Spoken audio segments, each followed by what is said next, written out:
नमस्कार दोस्तों, आज हम बात करेंगे the power of subconscious mind किताब के चैप्टर नंबर दूसरा का। इसमें बताया गया है कि हमारा सबकॉन्शियस माइंड कैसे काम करता है। दोस्तों, वीडियो शुरू करने से पहले आप हमारे चैनल रीडर्स आज रीडर को सब्सक्राइब और वीडियो को लाइक कर दीजिए। तो दोस्तों, आज का टॉपिक है कि हमारा चेतन मन कैसे कार्य करता है। आपके पास मस्तिष्क है और आपको इसका उपयोग कैसे करना है यह सीखना चाहिए। आपके मस्तिष्क के दो पहलू हैं, चेतन अथवा तर्क करने वाला स्तर और दूसरा अवचेतन अथवा तर्कहीन का स्तर। आप अपने चेतन मस्तिष्क से सोचते हैं और अपनी आदत अभ्यास के अनुसार जो भी आप सोचते हैं वह आपके चेतन में बस जाता है और आपकी सोच की प्रकृति के अनुसार उसकी रचना करता है। आपकी भावनाएं और रचनात्मक मस्तिष्क का रहने का स्थान आपका मस्तिष्क है। यदि आप अच्छा सोचेंगे तब अच्छा होगा और बुरा सोचेंगे पर बुरा। आपका मस्तिष्क इसी प्रकार कार्य करता है। याद करने योग्य यह एकमात्र बिंदु है। अवचेतन एक बार आपका विचार स्वीकार कर लेता है तो यह उसे कार्यान्वित करना शुरू कर देता है। यह एक बहुत दिलचस्प और गूढ़ सत्य है कि अवचेतन मस्तिष्क के नियम अच्छे और बुरे पर इस तरह से कार्य करते हैं। यह नियम जब नकारात्मक ढंग से प्रयोग में लाया जाता है तब यह पराजय, हताशा और दुख का कारण बनता है। लेकिन जब आपके सोचने की प्रकृति सामंजस्यपूर्ण और रचनात्मक होती है तब आप एक उत्तम स्वास्थ्य, सफलता और समृद्धि का अनुभव कर पाते हैं। मानसिक शांति एवं स्वस्थ शरीर का होना निश्चित है जब आप सही दिशा में सोचते हैं और अनुभव करते हैं। जिस चीज की आप मानसिक रूप से चाहत और सोच रखेंगे, आपका अवचेतन मन उसे स्वीकार कर आपके अनुभव को साकार करता है। जरूरी बात केवल यह है कि आपको अपने अवचेतन मस्तिष्क को अपना विचार स्वीकार कराना होगा। तब आपके अवचेतन मन का नियम स्वस्थ, शांति और जिस पद की कामना कर रहे हैं उसे फलीभूत करेगा। आपके आदेश को अपना अवचेतन उसी रूप में लाएगा जैसा विचार आपने उस पर गढ़ा है। आपके मस्तिष्क का नियम है, जिस प्रकार का विचार आप अपने चेतन मन में रखते हैं उसी के अनुरूप प्रतिक्रिया आपका चेतन मन आपको देगा। मनोवैज्ञानिक और मनोचिकित्सक इस तथ्य की ओर इशारा करते हैं कि जब विचार आपके अवचेतन को दिए जाते हैं तब वे मस्तिष्क की कोशिकाओं में छाप छोड़ जाते हैं। जैसे ही आपका अवचेतन किसी विचार को स्वीकारता है तुरंत ही वह उसे कार्यान्वित करना शुरू कर देता है। यह विचारों और जीवन भर में एकत्रित किए गए ज्ञान का उपयोग अपने ध्येय को प्राप्त करने के लिए करता है। यह आपके अंदर मौजूद अनंत शक्ति, ऊर्जा और ज्ञान को आत्मसात करता है। यह प्रकृति के नियमों को एक पंक्ति में अपने लिए खड़ा कर देता है। कभी कभी यह आपकी परेशानियों को तुरंत हल देता है, लेकिन कभी कभी इसे कई दिन, हफ्ते अथवा इससे भी ज्यादा समय लग सकता है। इसके हल निकलने में के कई तरीके हैं। चेतन और अवचेतन शब्दों का अंतर। आपको याद रखना होगा कि यह दो मस्तिष्क नहीं है यह केवल मस्तिष्क की क्रियाशीलता के केवल दो कार्य क्षेत्र हैं। आपका चेतन मस्तिष्क तर्क करने वाला मस्तिष्क है। यह मस्तिष्क की वह अवस्था है जो चयन करती है। उदाहरण के लिए आप अपनी पुस्तकें, अपना घर और अपना जीवन साथी चुनते हैं। यह सब निर्णय आप अपने जागृत अथवा चेतन मस्तिष्क से करते हैं। दूसरी तरफ बिना किसी चेतन प्रयास के आपका दिल स्वतः कार्य करता है। पाचन क्रिया और श्वसन प्रक्रिया आपके अवचेतन मस्तिष्क द्वारा चलती है, जिन पर आपके चेतन मन का कोई नियंत्रण नहीं होता। आपका अवचेतन मस्तिष्क वही स्वीकार करता है जो आपको कहा गया हो अथवा जिस पर आप अपनी समझ के अनुसार विश्वास करते हैं। यह आपके चेतन मस्तिष्क की तरह वजह नहीं ढूंढता और आपसे कोई विवाद अथवा बहस नहीं करता। आपका अवचेतन मस्तिष्क भूमि की तरह है जो हर प्रकार के सही अथवा खराब बीज स्वीकारती है। आपके विचार सक्रिय हैं और उनकी तुलना बीज से की जा सकती है।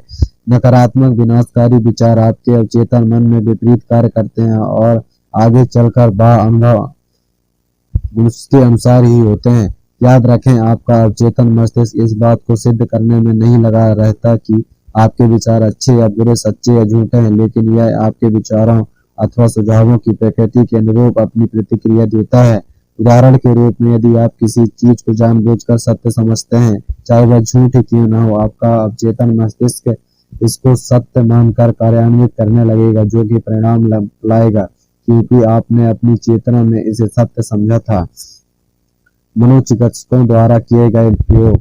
मनोचिकित्सकों और अन्य वैज्ञानिकों द्वारा असंख्य प्रयोग जो उन्होंने सम्मोहित लोगों पर किए, उसमें उन्होंने पाया कि अवचेतन मस्तिष्क चुनाव अथवा तुलना करने में अक्षम हैं, जो किसी भी तर्क संगत प्रक्रिया में जरूरी है। इस पक्ष को उन्होंने कई बार दिखाया कि अवचेतन मस्तिष्क किसी भी सुझाव को स्वीकार कर लेता है, चाहे वह असत्य ही क्यों न हो। एक बार किसी सुझाव को मानने पर यदि दिए गए सुझाव की प्रकृति के अनुसार प्रतिक्रिया देता है, अवचेतन मन के सुझाव पर इस सुविधा को समझाने के लिए यदि कोई अनुभवी सम्मोहन करने वाला व्यक्ति अपने किसी सम्मोहित व्यक्ति को सुझाव देता है कि वह नेपोलियन बोनापार्ट यहाँ तक कि एक बिल्ली अथवा कुत्ता है, तो वह उसकी सटीक नकल करेगा। उसका व्यक्तित्व कुछ समय के लिए बदल सकता है, वह अपने उसी रूप पर विश्वास करता है जो उसे बताया गया हो। एक कुशल सम्मोहनकर्ता अपने किसी एक छात्र को सम्मोहित अवस्था में कहता है कि उसकी पीठ में खुजली हो रही है, किसी दूसरे छात्र को कि उसकी नाक में खून बह रहा है, किसी अन्य को कि वह संगमरमर की मूर्ति है, किसी और को ही वह ठंड से जम रहा है और तापमान शून्य से नीचे है। प्रत्येक छात्र बताए गए निर्देशों के अनुसार कार्य करेगा, इस तथ्य के से एकदम अनभिज्ञ कि उनका माहौल उनके विचार के अनुसार नहीं है। यह सब साधारण उदाहरण आपके चेतन तार्किक मस्तिष्क और आपके अवचेतन मस्तिष्क के अंतर को साफ साफ दर्शाते हैं। अवचेतन मस्तिष्क जो अवैयक्तिक चुनाव करने वाला है और जो कुछ चेतन मस्तिष्क कहता है उसे सच कहता है, समझता है। इस प्रकार विचारों, सोच और क्षेत्र के चुनाव की अहमियत अहम है, जो आपकी आशीर्वाद उपचार प्रोत्साहित करके आपकी आत्म प्रसन्नता से परिपूर्ण कर देती है। उद्देश्य और वस्तुपरक मस्तिष्क का स्पष्टीकरण। कभी कभी आपके चेतन मस्तिष्क को आपके उद्देश्य मस्तिष्क भी कहते हैं, क्योंकि यह बाह्य विषयों को देखता है। उद्देश्य मस्तिष्क विषय परक दुनिया का ज्ञान रखता है। इसका निरीक्षण करने का माध्यम आपकी 5 भौतिक इंद्रियां हैं। आपको उद्देश्य मस्तिष्क आपके वातावरण के साथ संपर्क कराने में आपका मार्गदर्शक और निर्देशक है। आप अपनी इन 5 इंद्रियों के द्वारा ज्ञान प्राप्त करते हैं। आपका उद्देश्य मस्तिष्क निरीक्षण, अनुभव और शिक्षा से सीखता है। जैसा कि पहले कहा गया है, उद्देश्य मस्तिष्क का सबसे मुख्य कार्य तर्क करना है। कल्पना कीजिए कि आप हर वर्ष न्यूयॉर्क आने वाले उन हजारों पर्यटकों में से एक हैं। आप इसके पार्कों, खूबसूरत बगीचों, विशाल अट्लांटिकों और सुंदर घरों को देख कर इस निष्कर्ष पर पहुंचेंगे कि यह एक खूबसूरत शहर है। आपका उद्देश्य मस्तिष्क इसी प्रकार कार्य करता है। अक्सर आपके अवचेतन मस्तिष्क को विषय परक मस्तिष्क भी कहते हैं। आपका विषय परक मस्तिष्क अपने माहौल को 5 इंद्रियों से अलग पहचानता है। आपका विषय परक मस्तिष्क अपने अंतर्ज्ञान से समझता है। यह आपकी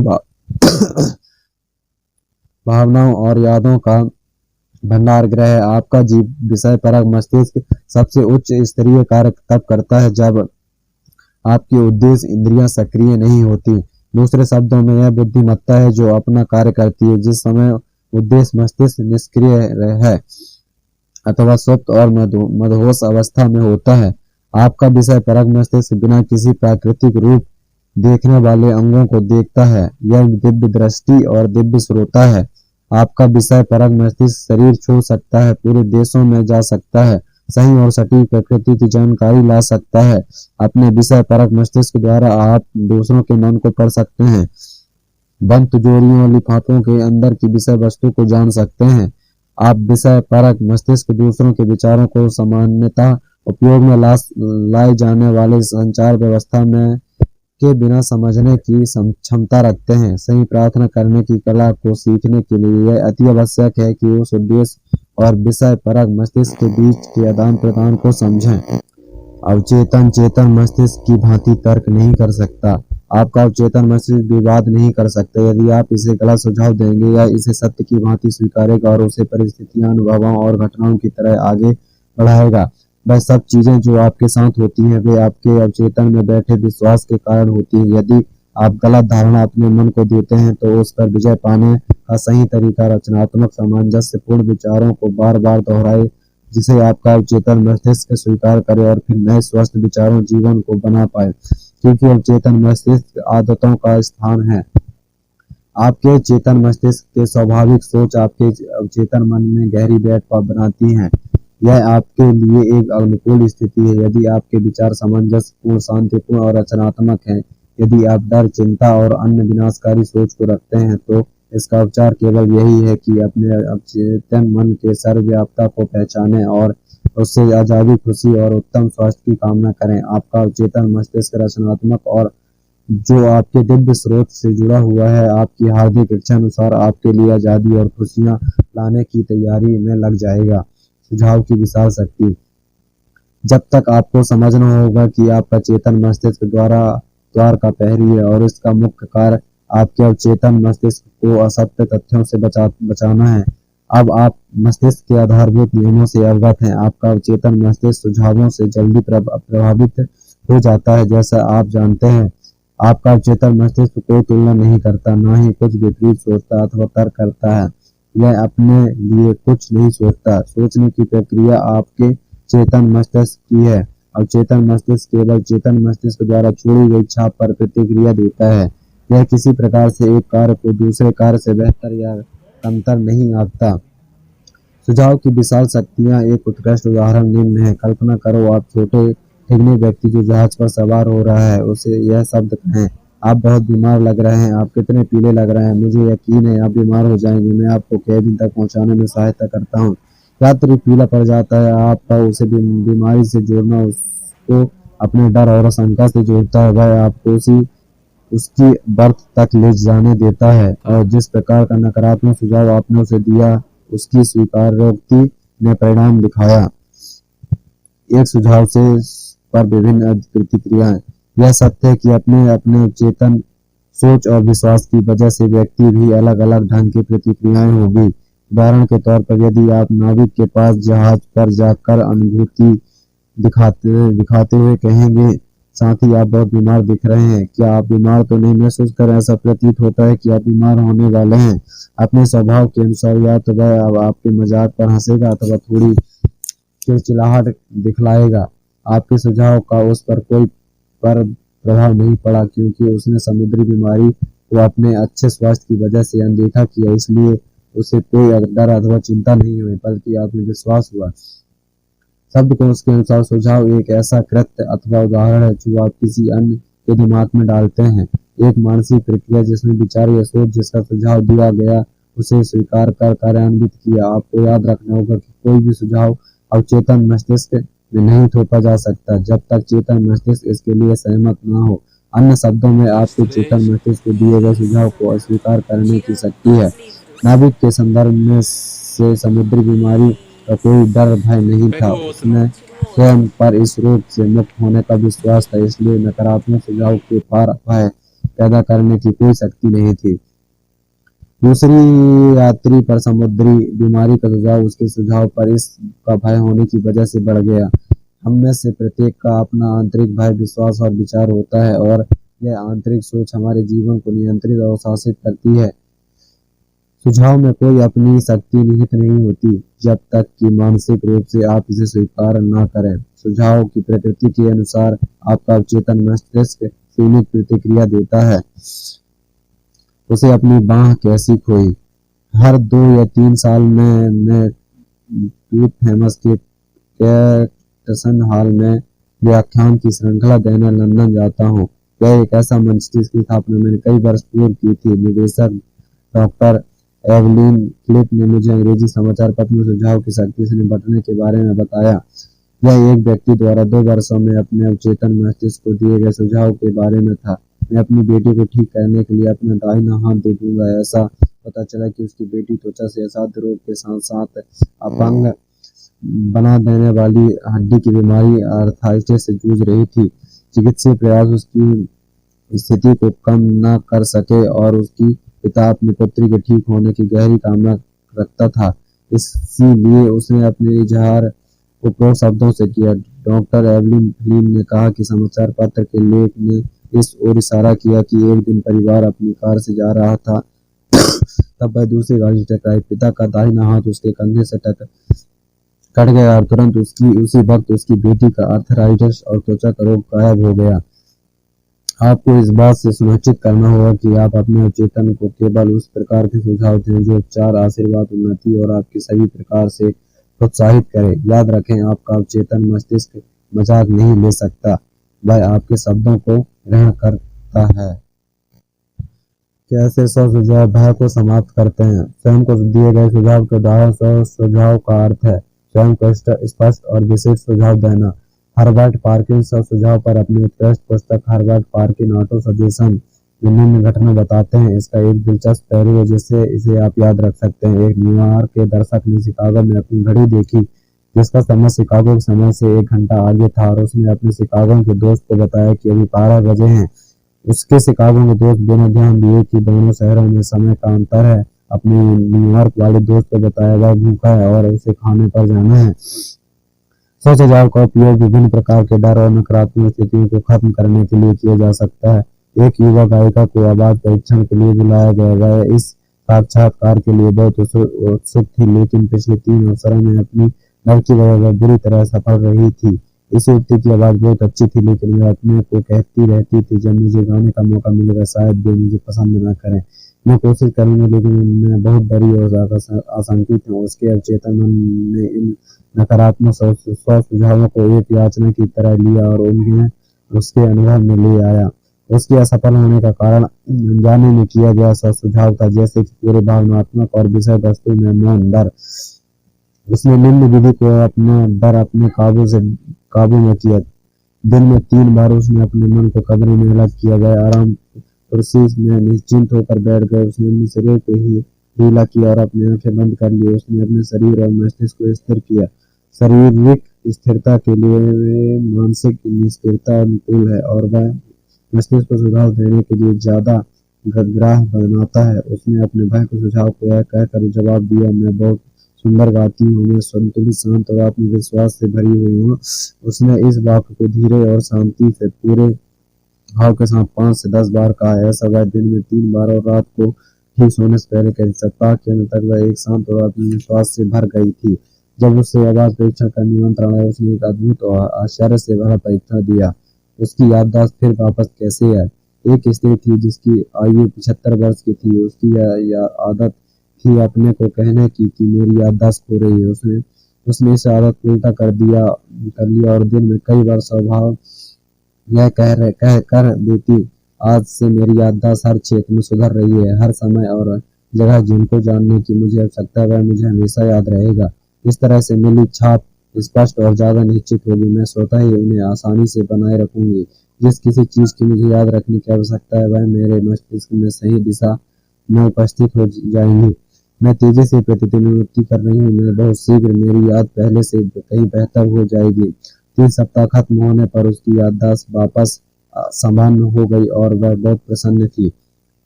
उसने अपने दुष्ट स्वभाव पर कैसे नियंत्रण किया। कई पुरुष जो चिड़चिड़ा और बुरे मिजाज की शिकायत करते हैं वे स्व सुझाव जल्दी ग्रहण करते हैं और निम्न व्यक्तियों को दिन में 3-4 सुबह, दोपहर और रात में सोने से पहले दोहरा कर अद्वितीय परिणाम पाते हैं। आज से मैं ज्यादा अच्छे स्वभाव का बनूंगा। मस्ती, खुशी और हमेशा खुश रहना मेरी स्वाभाविक मानसिक स्थिति होगी। हर दिन मैं ज्यादा से ज्यादा प्यार करने वाला और समझदार बन रहा हूँ। मैं अब खुशी का माध्यम और सबकी शुभेच्छा वाला बन गया हूँ। यह खुशी, प्रसन्नता और हंसमुख स्वभाव मेरे मन और स्वाभाविक और सामान्य स्थिति में कृतज्ञ हूँ। सुझाव की रचनात्मक और विनाशकारी शक्ति। कुछ उदाहरण और टिप्पणियां करो।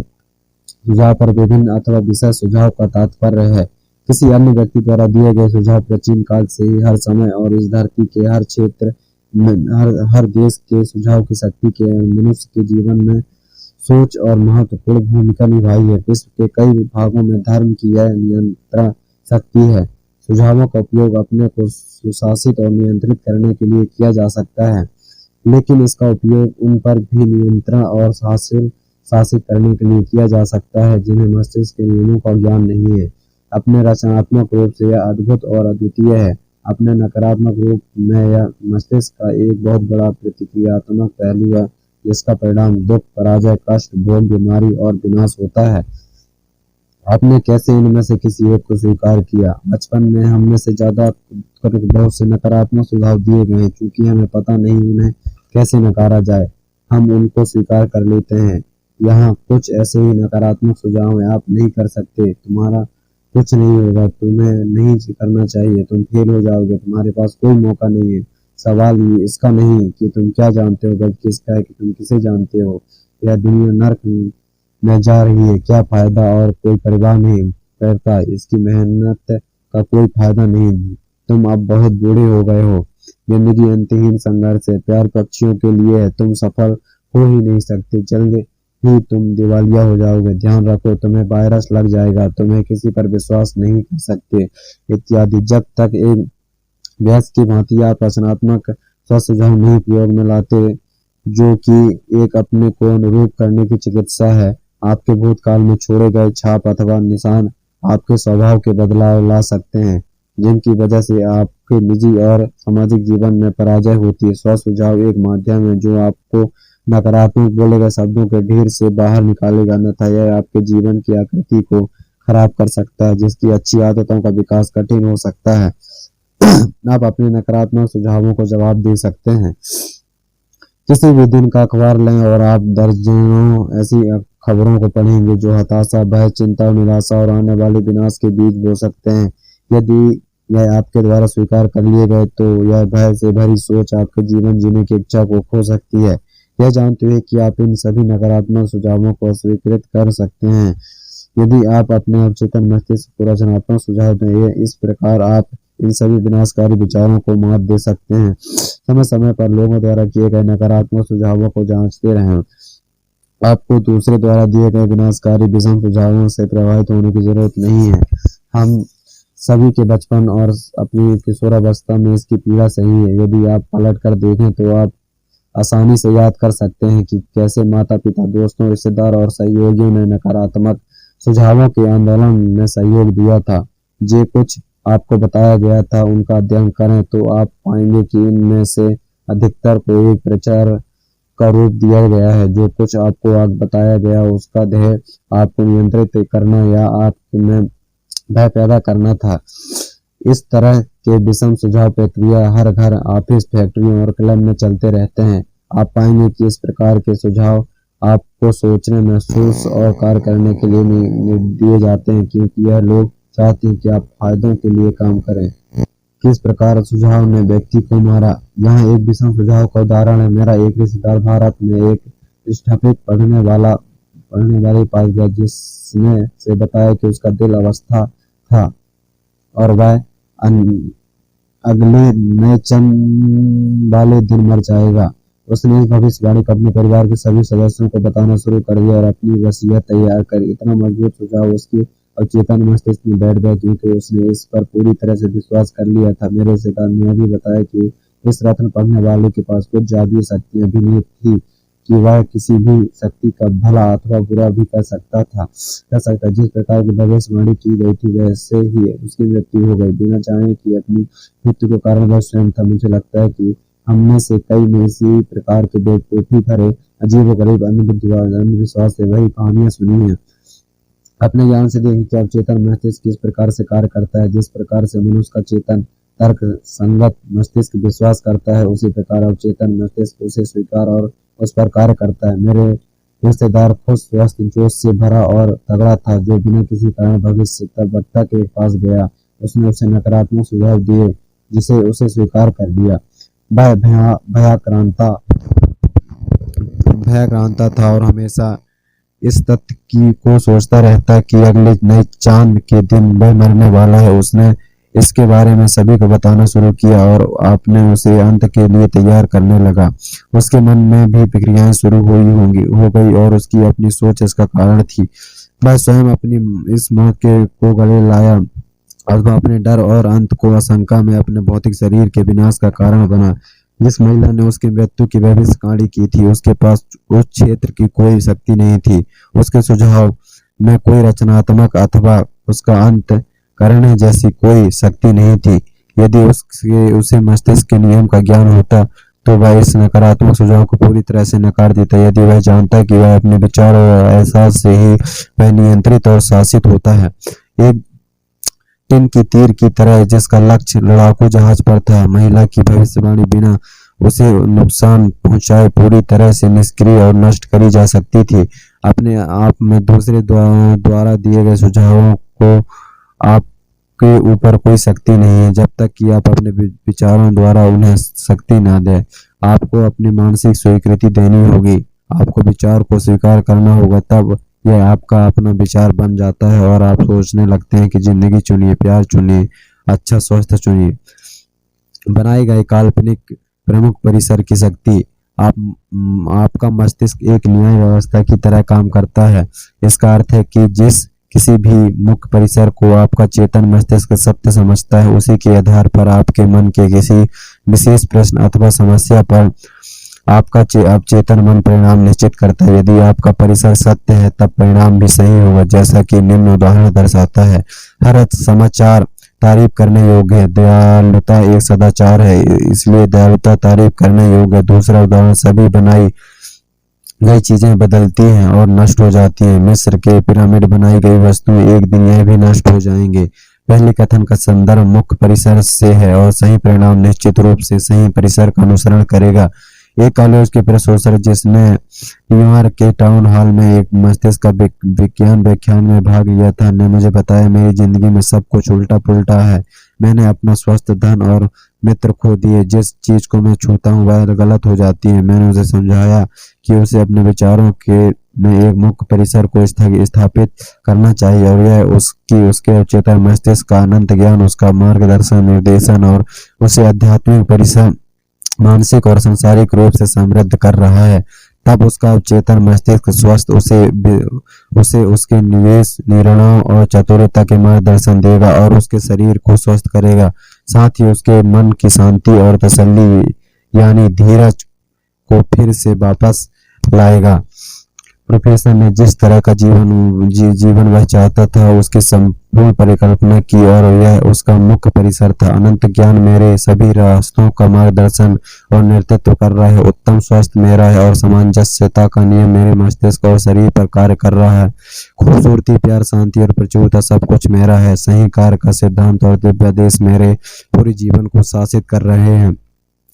मुझे पता है मेरे मुख्य परिसर जीवन के अनंत सत्य पर आधारित है और मुझे पता है मैं महसूस करता हूँ कि मेरा अवचेतन मस्तिष्क मेरे चेतन मस्तिष्क की सोच के अनुसार प्रतिक्रिया देता है। उसने मुझे लिखा, मेरे उपरोक्त कथन को धीरे धीरे, शांति और बहुत प्यार से दिन में कई बार कहा, क्योंकि मैं जानता था कि यह सब मेरे अवचेतन मस्तिष्क की गहराई तक जा रहे थे और इसका परिणाम अवश्य आएगा। मैं आपके द्वारा दिए गए साक्षात्कार का भी आभारी और मैं यह भी कहना चाहूंगा कि मेरे जीवन के सभी भाग अच्छे के लिए बदल रहे हैं। यह कार्य करता है। अवचेतन मस्तिष्क वाद विवाद नहीं करता। आपका अवचेतन मस्तिष्क सब तरह से बुद्धिमान है और आपके सभी प्रश्नों का उत्तर जानता है। यह आपके साथ बहस अथवा आपको पलट कर जवाब नहीं देता। यह नहीं कहता कि आप मुझे इस तरह से प्रभावित ना करें। उदाहरण के तौर पर जब आप कहते हैं मैं यह नहीं कर सकता, मैं बहुत बूढ़ा हो गया हूँ, मैं यह एहसान नहीं ले सकता, मैं गलत जगह पैदा हुआ, तब आप अपने अवचेतन मस्तिष्क में नकारात्मक विचारों को भर रहे होते हैं और इसी के रूप में यह प्रतिक्रिया देगा। वास्तव में आप अपनी भलाई को रोक रहे हैं। इस प्रकार अपने जीवन में कमी और असीमित हताशा ला रहे हैं। जब आप रोड़े रुकावटें अपने चेतन मस्तिष्क में लाते हैं, तब आप अपने चेतन मस्तिष्क के अंदर की बुद्धिमत्ता और ज्ञान से वंचित होते हैं। वास्तव में आप कह रहे हैं कि आपका चेतन मस्तिष्क आपकी समस्याएं हल नहीं कर सकता। इससे मानसिक और भावनात्मक जमाव होगा, जिसके फलस्वरूप बीमारी और नसों में विकार की प्रवृत्ति होगी। अपनी इच्छा को पाने और हताशा को काबू करने के लिए अपने शरीर को दिन में कई बार कहिए, अनंत ज्ञान जिसने मुझे यह इच्छा दी, मेरा नेतृत्व, मेरा मार्गदर्शन करता है, मेरे सामने मेरी इच्छाओं को पाने की योजना को बताता है। मैं जानता हूँ कि मेरे अवचेतन की गहरी बुद्धिमत्ता प्रतिक्रिया दे रही है और जो मैं महसूस और अंदर से मांगता हूँ वह यूं ही मिल जाता है। यहाँ संतुलन, साम्यावस्था और असंभाव है। यदि आप कहते हैं यहाँ से कोई भी बाहर का रास्ता नहीं है, मैं खो गया हूँ, इस परेशानी से बचने का कोई रास्ता नहीं है, तो आपको अपने अवचेतन मस्तिष्क से कोई जवाब या प्रतिक्रिया नहीं मिलेगी। यदि आप चाहते हैं कि अवचेतन आपके लिए काम करे तो सही अनुरोध करें और इसका सहयोग प्राप्त करें। यह हमेशा आपके लिए काम करता है। यह क्षण आपके हृदय की धड़कन को नियंत्रित कर रहा है, साथ ही आपकी सांसों को भी। यह आपकी अंगुली के घाव को भरता है और इसकी प्रवृत्ति जीवन को आगे बढ़ाने में है। यह हमेशा आपका ध्यान रखता है और आपको संरक्षित करता है। आपके अवचेतन का अपना मस्तिष्क है, लेकिन यह आपकी सोच और कल्पना को स्वीकारता है। जब आप किसी समस्या का जवाब ढूंढ रहे हैं तब आपका अवचेतन मन प्रतिक्रिया देगा, लेकिन वह आपसे उम्मीद करता है कि आप एक निर्णय और अवचेतन मस्तिष्क से सही न्याय पर पहुंचे।